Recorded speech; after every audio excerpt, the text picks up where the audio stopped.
Bismillahirrahmanirrahim. Kata Allah, Muhammad, kamu tidak akan pernah ditinggalkan oleh Allah, Tuhanmu. Yang kalau ada kata Rabb itu nama yang melekat pada Allah, khusus bagi sifat rububiyahnya. Jadi rububiyah itu yang merawat, memperhatikan, mencukupkan kebutuhan, menyembuhkan saat sakit. Seakan-akan Allah ingin mengatakan begini, Muhammad, saya yang menghidupkanmu, menciptakanmu, merawatmu, menyembuhkan saat sakit, menenteramkan keadaanmu, yakinkan pada dirimu, saya tidak akan pernah meninggalkanmu dalam keadaan engkau senang atau dalam keadaan sesulit apapun. 6 bulan yang telah terlalu ini adalah latihan. Walal akhiratu. Sepanjang engkau berpegang teguh pada kepentingan akhir. Ya. Awas, lihat poinnya betul ya. Walal akhirah pakai la bukan li. La itu huruf taukid. Huruf yang menguatkan. Pesan yang kuat. Maksudnya, kalau engkau ingin selalu bersama rahmat Tuhanmu, aku tidak akan tinggalkan. Maka pastikan, kuatkan pada dirimu, jadikan seluruh aktivitas hidupmu itu akhirah. Akhirah. Tujukan karena kepentingan akhirat. Ya, tujukan. Ya. Kamu sebentar di dunia, besok lusa akan pulang. Di akhirat tidak akan pernah terpisahkan lagi. Ya. Akhirat sifatnya abadi. Karena itu kalau tidak akan pernah ditinggalkan oleh yang menguasai langit dan bumi, maka kata Allah, jadikan semua aktivitasmu itu orientasinya akhirat. Akhirat. Dan itu lebih baik daripada engkau memprioritaskan ula dunia. Pelan-pelan. Pelan-pelan. Lihat prinsipnya. Lihat prinsipnya. Nabi SAW diminta oleh Allah, kalau seluruh aktivitas Rasulullah SAW, bukan cuma sholatnya, puasanya, zakatnya, tapi semua aktivitas hidupnya, dari bangun tidur sampai tidur lagi, diniatkan seluruhnya untuk kepentingan akhiratnya. Kalau kepentingan akhirat tidak ada yang lain kecuali ibadah. Ibadah itu artinya karena Allah. Makannya karena Allah, minumnya karena Allah, bekerjanya karena Allah, aktivitasnya karena Allah. Maka jaminan yang diberikan oleh Al-Quran, ini jaminan Quran langsung. Allah bersumpah pada orang-orang seperti ini, Allah tidak akan tinggalkan dirinya. Baik dia dalam keadaan senang ataupun dalam keadaan sulit apapun. Ini maksudnya. Kadang-kadang orang kalau terlampau senang itu bisa lupa dengan Allah. Ya. Demikian orang yang terlalu, pesimis dengan ujian, ya diuji dengan berat, kurang sabar juga bisa lupa dengan Allah. Ya. Ada orang-orang yang saat senang bahkan sulitnya tidak pernah ditinggalkan oleh Allah. Ya. Ada orang mengajak pelaku maksiat saat sedang senang. Oh, kamu sedang promosi jabatan, traktiran yuk, kumpul. Tiba-tiba minuman tidak jelas, diarahkan pada yang lain. Daripada kumpul-kumpul seperti ini, lebih baik kita makan satenya sambil ta'lim yuk. Ajak kumpul. Karena dijaga. Dijaga. Ya, keadaan senang ataupun sulit. Nah, Anda bayangkan, ini poinnya.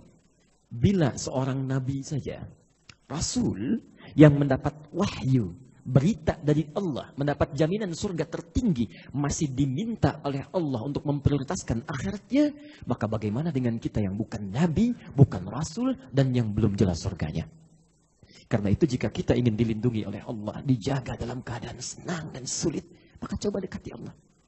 Sebaliknya, renungannya adalah, kalau sampai hari ini, kita merasa kok perlindungan Allah belum datang.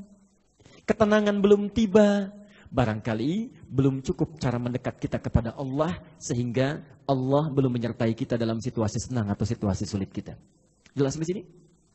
Kalau semua itu sudah didapatkan, maka hati akan terasa lapang, enak, nyaman sekali. Yang dekat dengan Allah itu enak, Pak, Bu. Enak, luar biasa. Ya. Karena dekat, dia paham, dia yakin. Contoh, saking yakinnya dengan Allah ketika diberikan musibah, sesulit apapun, dia yakin Allah tidak mungkin memberikan musibah kalau dia tidak sanggup menjalaninya. La yukallifullahu nafsan illa wus'aha. Silahkan ya Allah, mau dikasih seberat apa lagi? Ya. Ketika Nabi sudah keluar kata-kata seperti ini, Masya Allah, Allahu Akbar, diusir dari Mekah, pergi ke Taif, dilempari oleh orang Taif, terluka kaki beliau, terluka tangannya, terluka keadaan dirinya, dilindungi oleh Zaid bin Thabit, terluka juga. Anda bayangkan, tiba-tiba beliau dengan Zaid beristirahat di bawah naungan satu pohon. Malaikat turun, malaikat Jibril, gak main-main.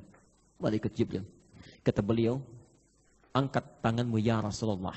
Mohonkan kepada Allah, saya akan angkat bumi Taif dan menghimpit mereka yang telah menganiaya engkau itu. Apa kata Nabi? Perhatikan kalimatnya. La ya Jibril fa innahum qaumun la ya'lamun. Tolong jangan lakukan wahai Jibril karena mereka belum tahu saja. Kebanyakan ahli sirah hanya berhenti sampai di sini menyampaikannya, tapi kalimatnya belum selesai. Ketika sudah sampai pada puncaknya, perhatikan saking lapangnya jiwa beliau, tahu kalau Allah mau dilempari pun oleh siapapun, kalau Allah sudah berkehendak, tidak ada kecuali itu ada kebaikan di dalamnya. Tidak ada apapun kecuali ada kebaikan. Lihat kalimatnya.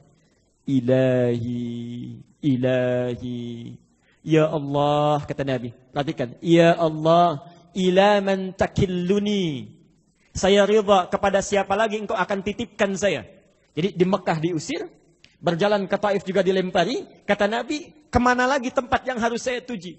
Ya. Kemana lagi tempat yang harus saya tuju? Kepada siapa saya engkau akan titipkan? Ya. A'ila ba'idin yu'limuni. Apakah kepada tempat yang masih jauh dan mereka akan menyiksa saya di sana? Ya. Am ila qaribin yu'dhini. Atau tempat yang dekat yang dengan itu mereka akan menyiksa saya. Yang jauh menyakiti saya atau yang dekat menyiksa saya. Fa'ana radin. Saya ridha. Ya Allah. Saya ridha. Asalkan engkau tidak murka kepada saya. Asalkan engkau tidak murka kepada saya. Yang penting engkau enggak marah. Mau disiksa silahkan. Mau dianiaya silahkan. Asal engkau tidak marah kepada saya. Lihat rahmatnya Nabi ini. Dan rahmatnya. La haula wa la quwata illa bi Rabbi. Tidak ada satu daya upaya kecuali kalau Rabb saya sudah berkehendak. Kenapa kalimat ini bisa keluar? Karena setelah surah Ad-Duha turun satu ayat, satu surah langsung yang meneguhkan keadaan jiwa beliau. Alam nashrah laka sadra. Disebut dengan al-insyirah, keadaan hati yang sangat lapang. Kalau orang sudah dekat dengan Rabbnya, tidak ditinggalkan oleh Allah, maka keadaan jiwanya akan lapang. Apapun dia akan terima. Mau sulit, alhamdulillah. Sedang syukur, alhamdulillah. Karena hakikatnya semua ujian dan titipan. Maka turun ayat. Alam nashrah laka sadrak. Bukankah kami sudah lapangkan keadaan jiwamu? Ya, Masya Allah.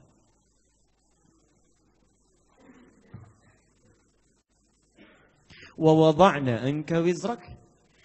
Dan dengan kelapangan jiwa ini, semua beban seberat apapun akan kami angkat. Alladzi anqadha dhahrak, yang memberatkan pundakmu. Anda pernah angkat barbel? Ya. Kalau disimpan di sini berat kan ya? Nah, itu yang disebut dengan anqadha dhahrak. Jadi ada beban di sini, di belakang punggung, berat. Itu bahasa kiasan indah sekali. Bahasa Qur'annya, seberat apapun yang dibawa, beban kehidupan, kalau hati kita sudah lapang dengan Allah, maka Allah yang angkat itu semua. Lapang keterimanya. Enak. Seperti tadi. Seperti tadi.